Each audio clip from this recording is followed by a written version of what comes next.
እንደምን ከረማችሁ አድማጮቻችንና ተመልካቾቻችን ይህ ፌደራሊስት ፐልስ ነው። ፌደራሊስት ፐልስ ላይ ጠንከር ያሉ ለረጅም ጊዜ የሚያገለግሉ መረዳትን ለመፍጠር አምጥተን እንደምንነጋገር የሚታወቅ ጉዳይ ነው። እንግዲህ ሰሞኑን በጣም አስፈላጊ የሆኑ የተደራረቡ አካባቢያዊና አገራዊ የሆኑ ጉዳዮች አሉ። ከነኚህ ጉዳዮች ውስጥ አንዱ በትክክለኛው መንገድ ትኩረት ያገኘው እና ማግኘትም ያለበት በአርሲ ዞን አሰኮ ወረዳ አለታ ጨፌ ላይ የተደረገ የንጹሃን ጭፍጨፋ ነው። ይሄ ነገር ምንም ነገር ሳይጨመርበት ሰብአዊነቱ ታይቶ መጀመሪያ ሁሉም ሰው መሆን የነበረበት ማለቴ ነው ሁሉም ሰው ያለቁት ንጹሃን መሆናቸው ታይቶ የሰው ልጅ ስለተፈጀ ብቻ ወገንተኝነትን ማሳየትና አይዞባይነትን ለቀሩትም ቢሆን አይዞባይነትን ማሳየቱ ጥሩ ነበረ። በጣም በሚያሳዝነው መልኩ ግን በዚህም ላይ ክፍፍል ተፈጥሯል። ሁሉም ሰው እኩል ተጎድተናል፣ ንጹሃን ተገለውብናል፣ አላግባብ ሰላማዊ ዜጎች ተፈጅተዋል የሚል እይታ አልታየም። ለፖለቲካ ፍጆታ ለማዋል ሩጫ ተስተውሏል። እኔ በእውነቱ ከሆነ አንደኛ በዚህ ነገር በጣም አዝናለሁ፣ ያሳዝናል። በዚህ እንኳን አንደርስታንዲንግ በመጥፋቱ ማለት ነው። ስለዚህ እኔ ካለምንም ሪዘርቬሽን ይሄ ነገር የዜጎች መጎዳት ስለሆነ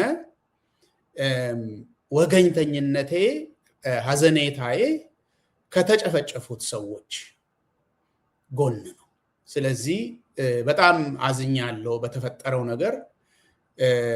አንድ ጊዜ ብቻ አይደለም፣ በተደጋጋሚ የተፈጠረ ነገር ስለሆነ ይሄ ነገር አንደኛ አሁን መሆኑ ብቻ ሳይሆን ማለቂያ በማጣቱ በጣም የሚያሳዝን ነገር ነው። ማለቂያ አጥቷል፣ ይሄ ነገር ማለቂያ አጥቷል። ስለዚህ በዚህ ጉዳይ በጣም ከልብ ማዘኔና ተጎጂዎች ቤተሰቦቻቸው፣ ዘመድ አዝማዶቻቸው፣ የተረፉት ጓደኞቻቸው ብርታት እንዲሰማቸውና እንዲበረታቱ መጽናናትን እመኛለሁ። እንግዲህ ቦታው እንደምታስታውሱት ባለፈው ሳምንት ነው ይሄ ነገር የተፈጸመው። አርሲ ዞን ነው። አርሲ ዞን ውስጥ አሰኮ ወረዳ የሚባል ቀበሌው ደግሞ አለታ ጨፌ የሚባል ቦታ ነው። እንግዲህ እኔ አሁን ዛሬ ማን ይሄንን ጭፍጨፋ አካሄደ፣ እንዴት አካሄደ የምለውን ለማውራት አይደለም የመጣሁት። እንደኔ በዚህ ሰዓት አሁን ባለንበት ጊዜ ይሄ ነገር ግልጽ ነው። ይሄንን ለማውራት አይደለም የመጣሁት። ነገር ግን ለምን ተገደሉ? ለምን ተገደሉ? እንዴትስ ይሄ ግድያ መቆም ይችላል? መፍትሄ አለው ወይ የሚለውን ጥያቄ ጠይቄ የበኩሌን ሐሳብ ለማበርከት ነው የመጣሁት እንጂ ማን ገደለው አይደለም። የገደላቸውማ በዚህ ሰዓት አሁን ባለንበት ከ8 ዓመት በፊት ቢሆን ኖሮ ሰው ተሞኝቷል፣ ተወናብዷል። እዛን ጊዜ ማብራራት ይኖርብን ይሆን። ኢቨን ከ3 ዓመት በፊት ይሄንን ነገር ለማብራራት ብዙ ደክመናል። አሁን ግን የንጹሃን ገዳይ ማን እንደሆነ በግልጽ ወጥቷል፣ በግልጽ ታይቷል። ይሄንን ሰውዬ ስሙት እስኪ። እህትላይነች በሚል ህብረተሰቡን በአሉታዊ በሆነ መንገድ ለመቀስቀስ የተሄደው ጉዳይ በሃይማኖትም በሞራልም በሁሉም መንገድ በእምነትም በሞራልም በየትኛውም መንገድ ቢታይ ትክክል ያልሆነ ጉዳይ ነው። ኃላፊነት የተሰማን ልንሆን ይገባናል። በመናስተላልፈው መልእክት፣ ሼር በመናደርገው መልእክት፣ በመናሰራጨው መልእክት የሚመጣ አደገኛ የሆነ ውጤት ከተጠያቂነት የሚያድነን ተጠያቂነትን የሚያስከትል መሆኑን ሁልጊዜ መዘንጋት የለብንም። ዓላማው ቤተክርስቲያንን ክብር ማስጠበቅ ቢሆን ጽንፈኞች ቤተክርስቲያንን ተገን አድርገው የሚያደርጉትንም ትክክል ያልሆነ እንቅስቃሴ አውጋዦችም መግለጫ አውጪዎችም በተመሳሳይ ሊያወግዙት ይገባል ብለን እናምናለን። ምክንያቱም የእምነት ተቋማት ከየትኛውም የፖለቲካ ዓላማ ማስፈጸሚያ ጉዳዮች ላይ መዋል እንደሌለባቸው በሕግም በሞራልም የሚታመን ነገር በመሆኑ ነው። አድማጮች አንድ ጊዜ ደግማችሁ እንድትሰሙ ነው የምፈልገው ይሄንን ነገር። ይሄ ሰውዬ እያለ ያለው ጽንፈኞች ቤተክርስቲያንን ተገን እንዳያደርጓል። ይሄ ነገር በጣም አስፈላጊ ስለሆነ ይሄንን ደግማችሁ እንድትሰሙ ነው የምፈልገው። ጽንፈኞች ቤተክርስቲያንን ተገን እንዳያደርጉ አውጋዦችም ሌሎችም ይሄንን ትኩረት ሊሰጡ ይገባል አለ። እቺን ነጥብ ብቻ ያዙልኝ። ደግማችሁ እንድትሰሙት ነው አንድ ጊዜ። ንዋያትን ለማንቀሳቀስ ለግንባታ የሚሆኑ ንዋያትን ሲያንቀሳቅሱ የነበሩ ቪዲዮዎችን በመጠቀም ቤተክርስቲያን በስደት ላይ ነች በሚል ህብረተሰቡን በአሉታዊ በሆነ መንገድ ለመቀስቀስ የተሄደው ጉዳይ በሃይማኖትም በሞራልም በሁሉም መንገድ በእምነትም በሞራልም በየትኛውም መንገድ ቢታይ ትክክል ያልሆነ ጉዳይ ነው። ኃላፊነት የተሰማን ልንሆን ይገባናል። በምናስተላልፈው መልእክት፣ ሸር በምናደርገው መልእክት፣ በምናሰራጨው መልእክት የሚመጣ አደገኛ የሆነ ውጤት ከተጠያቂነት የሚያድነን ተጠያቂነትን የሚያስከትል መሆኑን ሁልጊዜ መዘንጋት የለብንም። ዓላማው ቤተክርስቲያንን ክብር ማስጠበቅ ቢሆን ጽንፈኞች ቤተክርስቲያንን ተገን አድርገው የሚያደርጉትንም ትክክል ያልሆነ እንቅስቃሴ አውጋዦችም መግለጫ አውጪዎችም በተመሳሳይ ሊያወግዙት ይገባል ብለን እናምናለን። ምክንያቱም የእምነት ተቋማት ከየትኛውም የፖለቲካ ዓላማ ማስፈጸሚያ ጉዳዮች ላይ መዋል እንደሌለባቸው በሕግም በሞራልም የሚታመን ነገር በመሆኑ ነው። አሁን እንግዲህ ይሄ ሰውዬ እያለ ያለው አንደኛ ሼር በምታደርጉት ነገር በምታጋሩት ወሬ ተጠያቂነት ይኖራል እያለ ነው። እሱ ሁል ጊዜ የሚሉት ነገር ነው። እኛ ከምንናገረው ውጪ ማህበረሰቡ ሌላ ነገር እንዳይሰማ እያሉ ነው። እኛ የምንነግራችሁን ብቻ ስሙ፣ እውነት የሚናገሩ ሰዎችን አትስሙ ነው እየተናገረ ያለው እሱ ነው።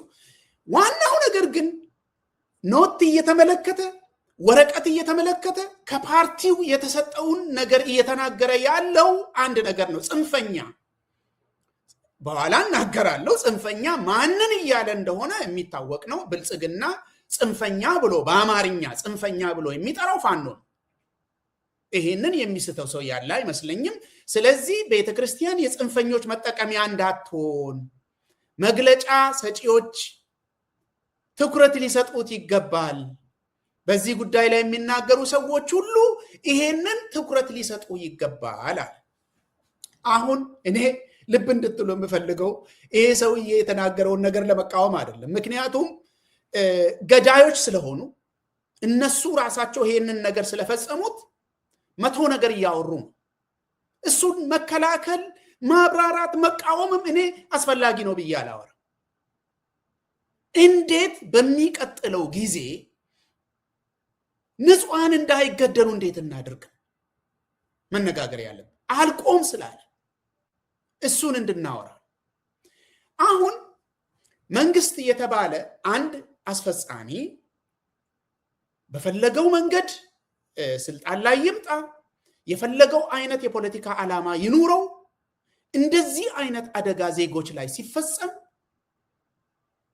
መንግስት ተብዬ ማድረግ የነበረበት መጀመሪያ እከሌ ገሏል፣ እከሊት ገላለች ከሚለው በፊት ማጣራት ነው ያለበት። በአስቸኳይ ይሄ ነገር ተጠንቶ መረጃ ተሰብስቦ ማስረጃ ተደራጅቶ በቅንነት ለህዝቡ መግለጽ። ለዚህ እንኳን ጊዜ የላቸውም። ለዚህ ህዝቡ ጋር ሄደው እነማናቸው መጥተው የገደሏችሁ? ከዚህ በፊት ማን ነበር እንደዚህ አይነት ተደጋጋሚ ጥቃት ያደረሰው ብለው ጠይቀው ያለውን መረጃ 360 ዞሮ ሰብስበው አይደለም መግለጫ እየሰጡ ያለው። አብይ አህመድ የሚባል አረመኔ የሰጠውን ኖት እየተመለከተ ነው የሚናገረው። እንደ ቡድን የያዙትን አቋም ነው እየተናገረ ያለው። አጥንተናል ቢሉ እና መረጃ ሰብስበው ማስረጃ ይዘው ቢመጡ በዚህ ላይ ሐሳብ የምንሰጥ ሰዎችም የተሻለ መረጃ ፍለጋ ነው የምንዞረው። አሁን መረጃ የላቸው፣ ማስረጃም የላቸው ስላልፈለጉ ማለት ነው። ምንድነው የፈለጉት? ይሄ ነገር ለፖለቲካ ፍጆታ ስለሆነ የተፈጸመው ያንን ጎል ለማስቆጠር ያንን ጊዜያዊ ፕሮፓጋንዳ ለመስራት ነው የመጣው ይሄ ሰው። ምንም ነገር ሳይደረግ፣ ምንም ምርመራ ሳይደረግ፣ ምንም ማስረጃ ሳይመጣ እንግዲህ ይሄ ነገር ዛሬ ነው እንደ የተጀመረው ብላችሁ ልትጠይቁ ትችላላችሁ። ዛሬ አይደለም የተጀመረው። ኢንጂነር ስመኘው ሲሞት፣ ሀጫሉ ሲገደል፣ ጀነራል ሰዓረ ሲገደል፣ ዜጎች በተደጋጋሚ ሲፈጁ፣ የአማራ ክልል አመራሮች ሲፈጁ ተመሳሳይ ነገር ነው የተደረገው። ስለዚህ ነው እኔ ዛሬ ማን ነው ገዳይ ብለን መጠየቅ አለብን ብዬ ማላምነው። ለዚህ ነው አሁን እገልጣለሁ እንዴት መጠየቅ እንደሌለብን በሚቀጥሉት ደቂቃዎች እገልጣለሁ። ለምን መጠየቅ እንደሌለብን በዚህ ሰዓት ማን ነው አማኞችን ሄዶ ቤተክርስቲያን ውስጥ የሚፈጀው? ማን ነው ቄስን ዲያቆናትን እየሰበሰበ የሚፈጀው የሚለውን አሁን እገልጣለሁ፣ እናገራለሁ። ነገር ግን የኔ ዓላማ መንስኤዎቹ ምንድናቸው? እንዴትስ ማስቆም ይቻላል የሚለው ላይ የበኩሌን ለማውራት እንደነገርኳችሁ። ስለዚህ ከነሱ ጋር እንታ ሰላምቲያ ውስጥ ገብተን የምንፈጀው ጊዜ የለም። እየሞተ ያለው ሰው፣ እየሞተ ያለው ፖለቲካ ብዙም ምናልባት ትርጉም የማይሰጣቸው ሰዎች ሊሆኑ ይችላሉ። ስለዚህ እሱን ጉዳይ ነው ማውራት ያለብን። ባለቤቱ ላይ እኔ ዛሬ መከራከሩ ጥቅም አለው ብዬ አላምንም። ባለቤቱ የዚህ ጉዳይ ባለቤት አብይ አህመድ አሊ የሚባል አረመኔ የሆነ ሰውዬ እሱን ለምን ይሄንን እየተናገርኩ እንዳለው እነግራቸዋለሁ። ከነሱ አካባቢም ያሰባሰብኳቸው መረጃዎች አሉ። እኔም ራሴ ደግሞ እሱ ራሱን ያጋለጠበትን ንግግሮች ይዣለሁ። ያለው ሁኔታ ሰሞናዊ ሁኔታ ምን እንደሆነና ዓላማው ምን እንደሆነ እንነጋገራለን። በነገራችን ላይ ይሄ ሰውዬ አሁን ፋኖን ስም ሳይጠራ ጽንፈኛ ያለውን የኦሮሚያ ብሔራዊ ክልላዊ መንግስት የተባለው ስም ደግሞ ኃይሉ አዱኛ የሚባል እንከፍ ጠራራ ፀሐይ ላይ አቆሞ የተናገረው ሸኔ ነው የሚል እራሳቸው ቢስማሙ መጀመሪያ ሸኔ ነው የገደላቸው ነው የሚለው። እሱ ደግሞ ቅጥረኛ ሆኖ የውጭ ኃይሎች የታሪካዊ ጠላቶች ተላላኪ ሆኖ ሸኔ ነው የፈጃቸው ነው የሚለው። እሱ ደግሞ ይሄኛው ደግሞ የተናገረው እንደሰማችሁት የጽንፈኛ መጠቀሚያ ሆናለች ቤተክርስቲያን እነሱ ናቸው እያለ እዛም ስምምነት የለም እያልኳቸው፣ ስምምነት የለም እዛ። ምክንያቱ አንድና ግልጽ ነው። ገዳዮች እነሱ ስለሆኑ፣ የፈጁት እነሱ ስለሆኑ የሚመስልና የማይመስል ነገር እየቀባጠሩ፣ አሁን ግን አንድ ነገር በደንብ አስምረንበት ልንጓዝ ይገባል። ቅድም እንዳልኳችሁ ቢያንስ በዚህ ሰዓት በሰላማዊ ዜጎች ግድያ ላይ ስምምነት ሊኖር ይገባ ነበረ። እኔን መባባል ነበረ። በዚህ ሰዓት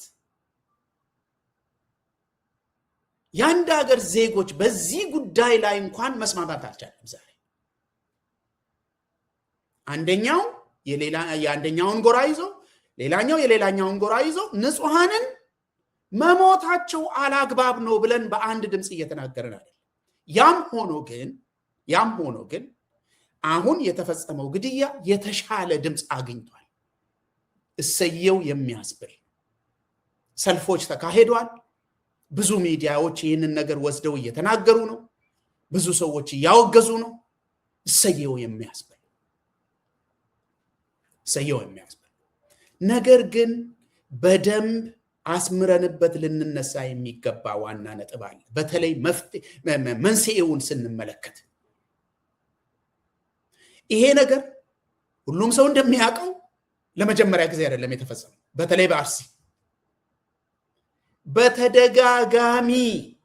በተደጋጋሚ አንድ ጊዜ ቤተክርስቲያን፣ አንድ ጊዜ ገዳም፣ አንድ ጊዜ ሰፈር ውስጥ አልቆም ያለ ጥቃት እየተፈጸመ ያለ አልቆም ያለ አላቋርጥ ያለ ጉዳይ ነው። ስለዚህ ይሄንን ግድያ የሚያካሄድ አካል እነሱ እንደሚናገሩት ከሌላ ቦታ ተልኮ የሚመጣ ሽፍታ ወይ ደግሞ የውጭ ኃይሎች የሚገዙት ሽፍታ ሊሆን አይችልም። ቀጣይነት ያለው ቋሚ የሆነ ጥቃት የሚያደርስ የሆነ ዓላማ ያለው ከቤተ ክርስቲያኒቷ ጋር ከግለሰቦች ጋር አይደለም፣ ተቋማዊና መዋቅራዊ ጥል ያለው አካል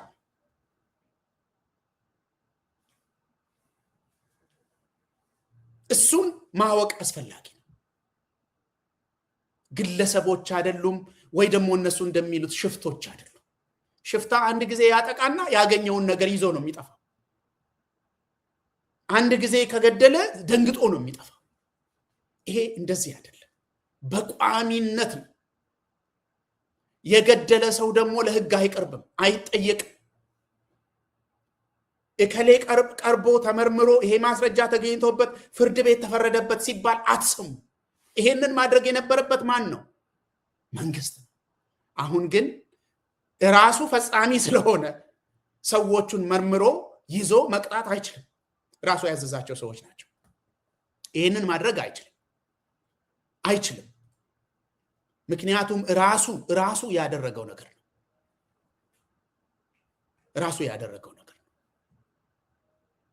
ስለዚህ አሁን እኔ ቅድም እንደነገርኳችሁ ወቅታዊ የሆኑ እኔ ሐዘኔን ገልጫለሁ።